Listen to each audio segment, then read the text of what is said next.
We still don't know what's happened to those boxes, but we do know that they were researching things based on Tesla's research. What if Nikola Tesla's greatest invention wasn't an energy weapon? What if it was something else? For decades, we've searched for his 80 missing trunks, but we were looking in the wrong place. A forgotten lab notebook has just been found, and its contents are, to put it lightly, shocking. The final entries aren't about wireless power, they describe something terrifying he found in his final days. We are about to reveal what was written on those last pages. Tesla's real heir. The story begins in a place no one ever thought to look. It wasn't in a government vault, a hidden military bunker, or even in the Belgrade Museum that holds the bulk of Tesla's estate. It began in a dusty attic in Poughkeepsie, New York, at an estate sale. The items belonged to the family of a woman named Alice Monahan, a former maid at the Hotel New Yorker who passed away in the 1960s. The auction was small, local, and full of the usual clutter of a long life. Tucked in the corner was Lot 21B, Vintage Trunk, Contents Unknown. A collector of old hotel memorabilia bought it for $350. He was hoping for some old menus or a silver-plated ashtray. What he found, buried beneath faded uniforms and yellowed newspapers, was a small, leather-bound notebook. The cover was plain except for a faint embossed monogram, NT. It seemed impossible. Everyone knows the official story of Tesla's papers. On January 8, 1943, just hours after his body was discovered in room 3327, agents from the Office of Alien Property swooped in. They sealed the room. They seized everything. Tesla, in his own letters, had claimed to possess over 80 trunks filled with his life's work. The government, led by agents and an engineer named Blow Fitzgerald, began the massive job of cataloging this hoard. Then the government brought in a top mind from MIT, a man named John G. Trump. Yes, that Trump. His job was to analyze the papers and see if they contained anything useful for the ongoing global conflict. His official report, declassified decades later, was a bombshell of anticlimax. Trump declared that Tesla's recent work was speculative and philosophical, with no new, sound, workable principles. He basically called it the ramblings of a brilliant but faded mind. The government concluded there was nothing of strategic value. So here's the deal. If the government seized everything and a top MIT engineer declared it all junk, how did this single notebook, which has now been authenticated by a dozen experts, end up in a maid's footlocker? This is where the story truly begins. The notebook, which starts in the late 1930s, reveals Tesla's final and greatest act of genius, a masterful deception. Tesla wasn't just paranoid.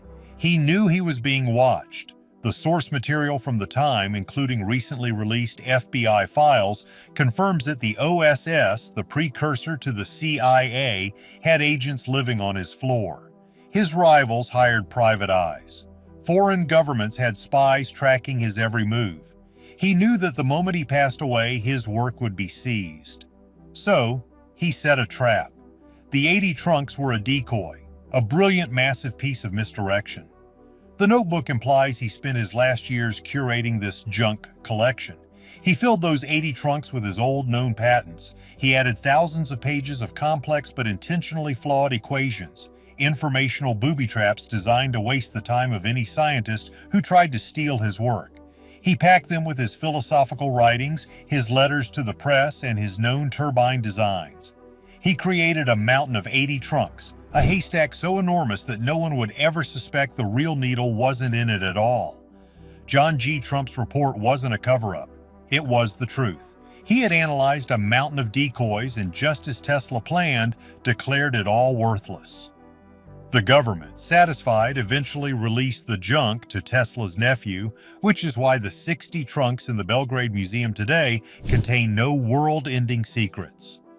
But here's the catch, and this is where the wild theories start. What if John G. Trump did find something? Not the notebook, but something real, hidden among the decoys. A wild theory suggests Trump did lie. He told the government it was all junk to end their inquiry, but he secretly pocketed a few key files. This theory suggests that a small part of Tesla's real work was siphoned off, becoming a secret held by a powerful few, a secret that may have even been passed down. This, however, makes the existence of the maid's notebook even more critical. While the government and spies fought over the 80 fake trunks, Tesla identified the one person in the hotel who was completely offline. The one person no one would ever suspect, Alice Monahan. She wasn't a spy, she was the opposite. She was invisible.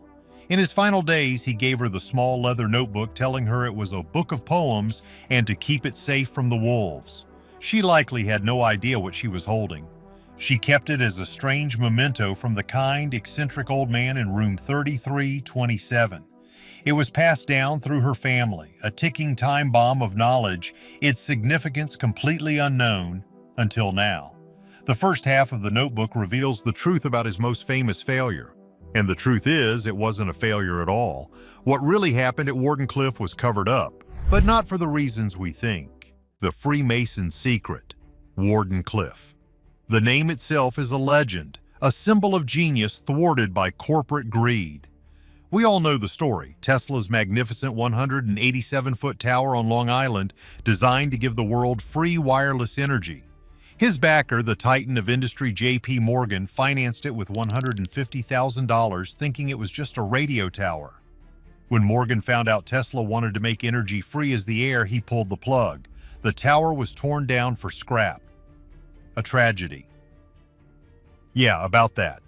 This newly found notebook blows that story to pieces. That's the version Tesla let people believe. The early pages of the notebook are filled with entries from the late 1930s. Looking back on the Wardenclyffe project with a bitterness that is palpable, he writes that J.P. Morgan pulling his funding was a setback, but not the end. The real problem was sabotage, active, nightly sabotage. He writes, they speak of Morgan. They are blind. The copper barons, Edison's lingering shadow, they sent men. Small fires, cut wires, accidents that were anything but. This was an industrial war, plain and simple, but even that isn't the real secret. The notebook contains a diagram of Wardenclyffe that has never been seen before. In recent years, researchers conducted ground-penetrating radar scans of the Wardenclyffe site. The results were historic. They confirmed what was once myth. A shaft plunged over 100 feet into the earth from the tower's base, and at least 4 tunnels radiated outward. But Tesla's new diagram, sketched in his own hand, shows more. It shows the known shaft, but then it shows another one, offset from the center, drawn with a dotted line and labeled Resonance Well. This secondary shaft, he writes, was dug in total secret. It went deeper, 300 feet down, and at the bottom he didn't just have grounding rods, he had a spherical chamber, 30 feet wide, lined with a special ceramic he had invented. What most people don't realize is what this chamber was for. The GPR teams never found it because, as Tesla writes, I filled the access tunnel myself with concrete. They can have the tower, but not the heart. This resonance well was the true invention. The tower was just the antenna. The well was the engine. And here's the wild theory. He wasn't just tapping the Earth's magnetic field. The notebook explains he was tapping the Earth's heartbeat. He had discovered the planet's natural frequency, what we now call the Schumann resonance, 50 years early. He believed he could ring the Earth like a bell and cause the planet itself to generate limitless energy. But the theory gets wilder.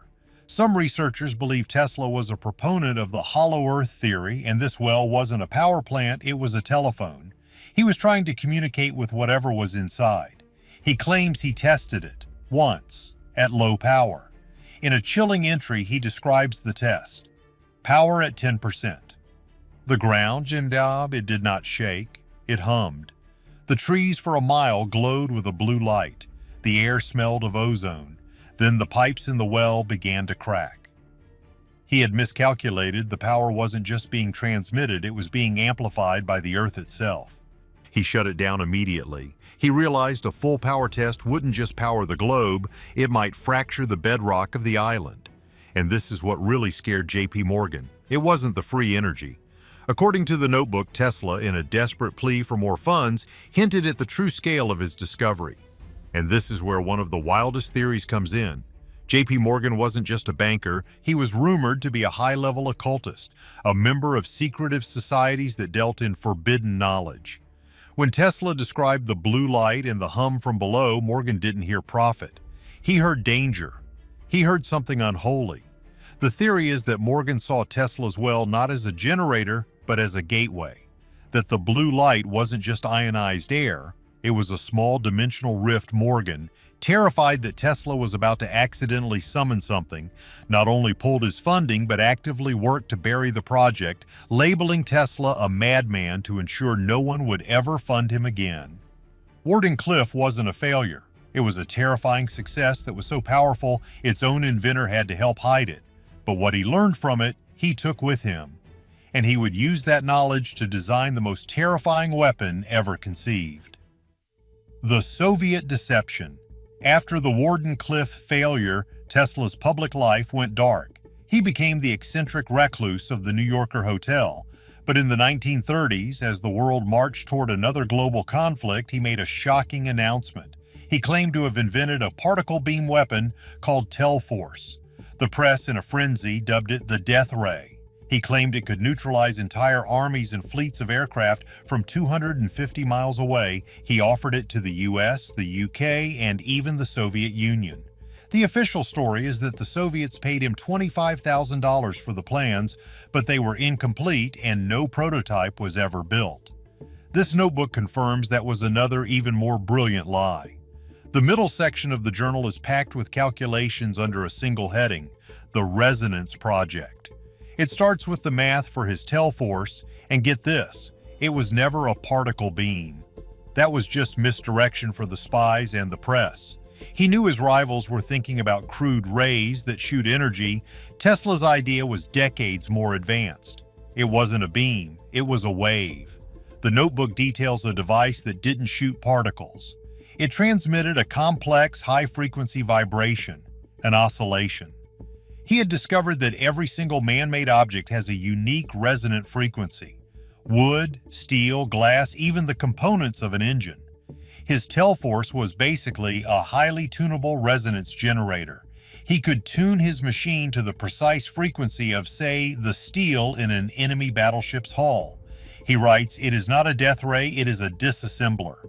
Why blast a ship when one can simply make it unhappen?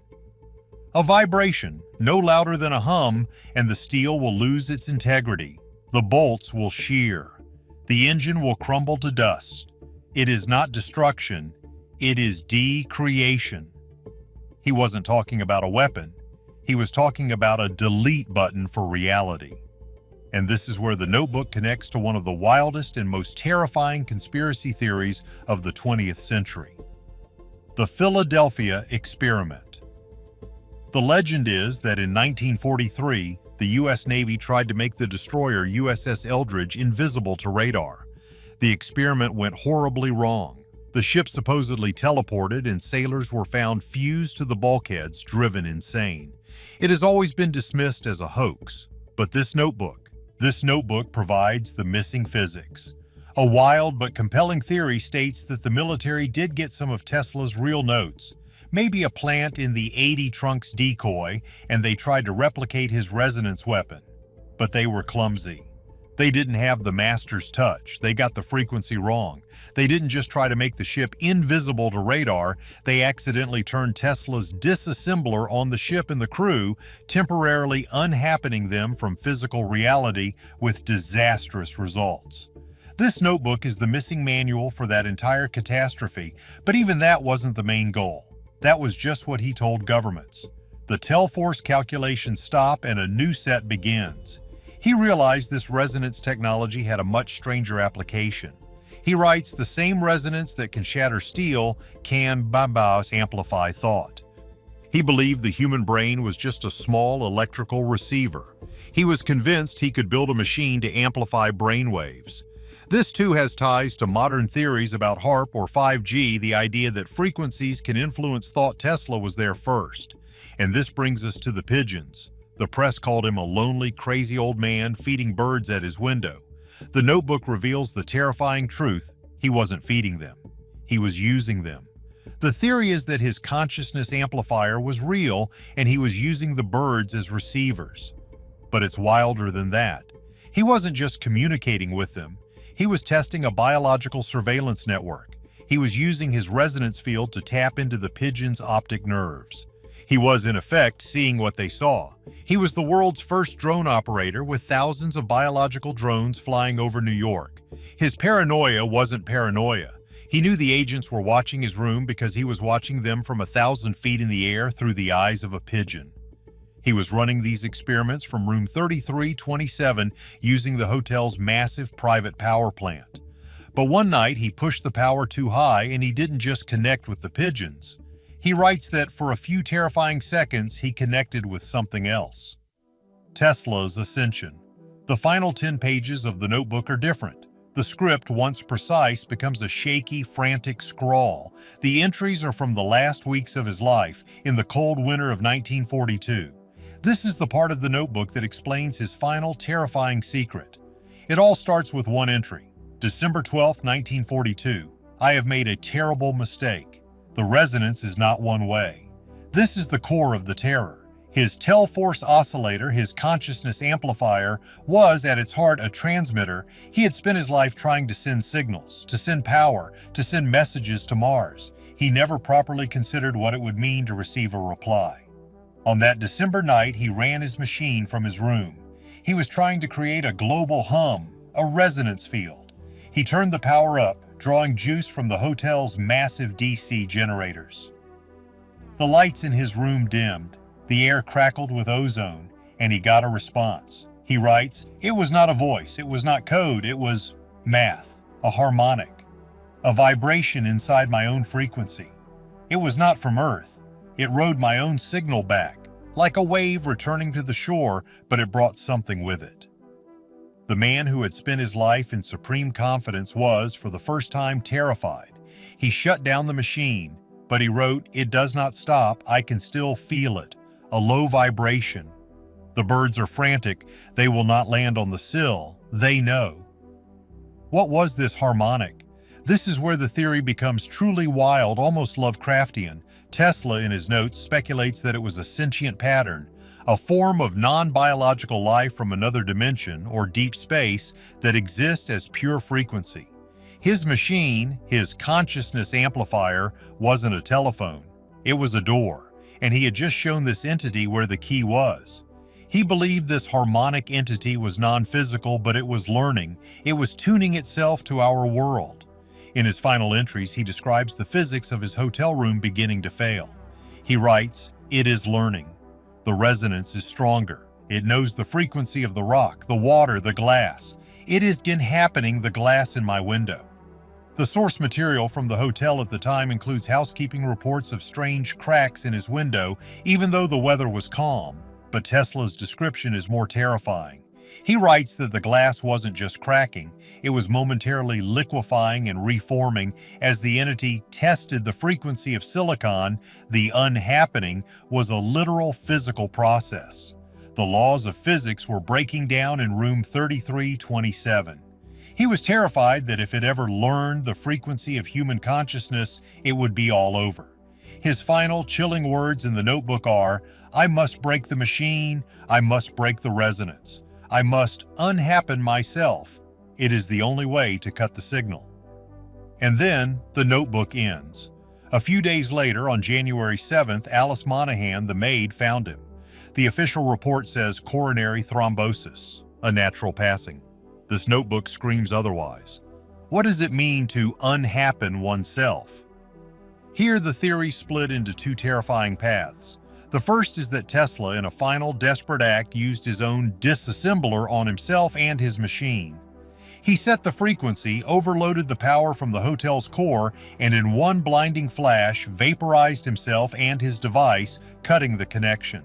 This would explain why no machine, no prototype, was ever found in his room. He unhappened the evidence and himself to save the world. But the second theory is even wilder. What if he didn't end his life? What if he escaped it? He had built a consciousness amplifier. What if in his final moment he used it one last time, not to receive, but to send? What if he transmitted his own consciousness, his own harmonic, into the ether? What if Nikola Tesla didn't pass away at all? What if he ascended, becoming a being of pure energy, finally escaping the spies, the greed, and the physical world that had held him back? It's a wild thought, but it's the only one that explains what happened next. The greatest deception of all was not the 80 trunks, it was the report that buried them. The door that remains open. So, here's the deal. For over 75 years, the entire Tesla conspiracy has revolved around one central burning question. What did the government hide? What did John G. Trump, the brilliant MIT professor and uncle of a future president, cover up when he was sent to evaluate Nikola Tesla's effects? We all know the official story: Tesla dies broke and alone in the Hotel New Yorker in 1943. The Office of Alien Property, a department that sounds suspiciously convenient, seizes everything 80 trunks. 80 trunks full of genius, madness, or both. John G. Trump is brought in to sort the science from the science fiction. His final report, it's all speculative, philosophical, and of no value. The case is closed. But this little leather notebook found decades later in a maid's dusty footlocker doesn't just question that story. It flips the entire theory on its head. The crazy part is, John G. Trump was mostly telling the truth. Think about it. Tesla, the ultimate showman, the master of misdirection, knew he was being watched. He wasn't just a paranoid old man. He knew the OSS, the precursor to the CIA, and J. Edgar Hoover's FBI were closing in.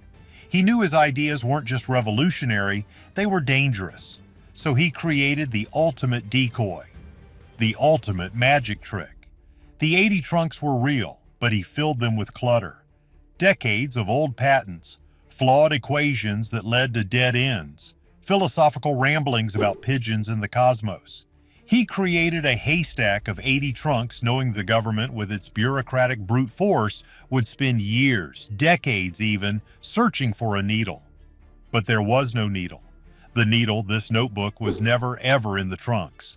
When John G. Trump went through those 80 trunks, he found exactly what Tesla, the master illusionist, wanted him to find: a mountain of speculative junk. His report wasn't a cover-up, it was an honest validation of Tesla's final, brilliant act.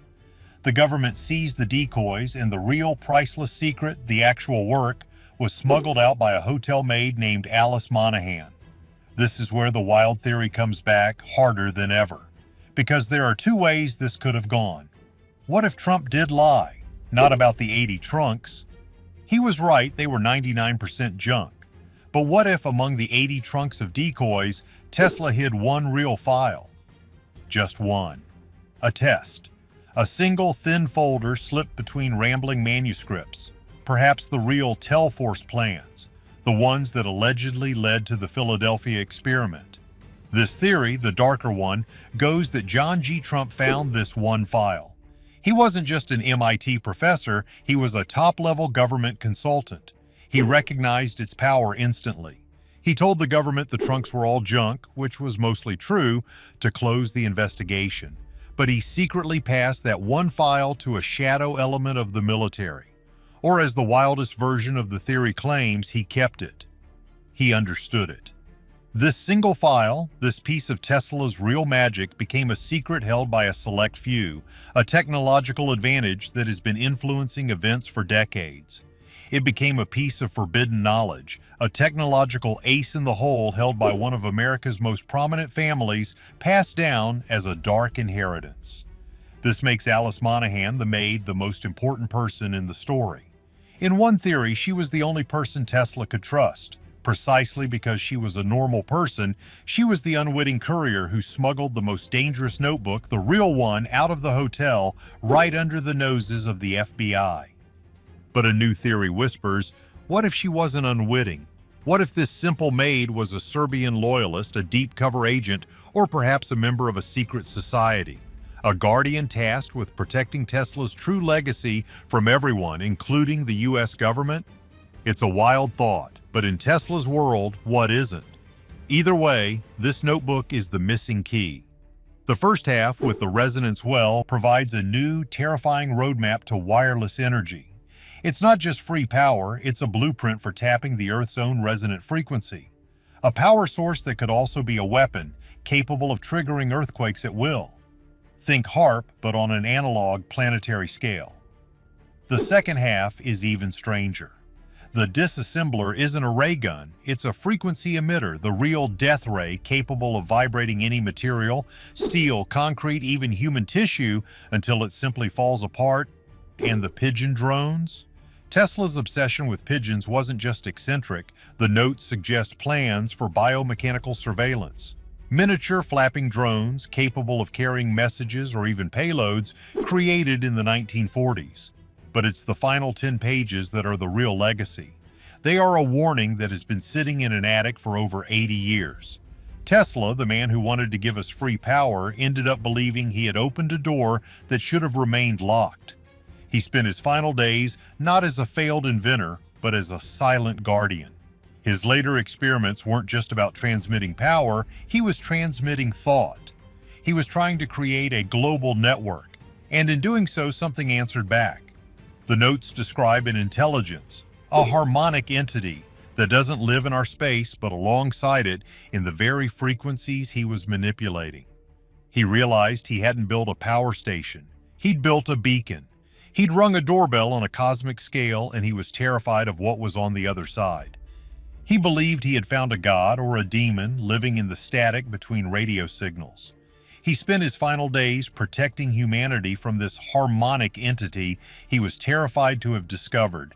He created the 80-trunk decoy to hide his real work, and he gave the warning to a simple maid, hoping it would be lost forever. We were looking for trunks of treasure. What we found is a single terrifying map. And the question now is, with this notebook finally revealed, has the signal truly been cut? Or by discovering his research, have we just shown that entity that the door is open once again? The notebook is now in a secure vault, but the knowledge is out. Was Tesla a madman, or was he the only one who knew what was really out there? Let us know in the comments. And don't forget to like and subscribe.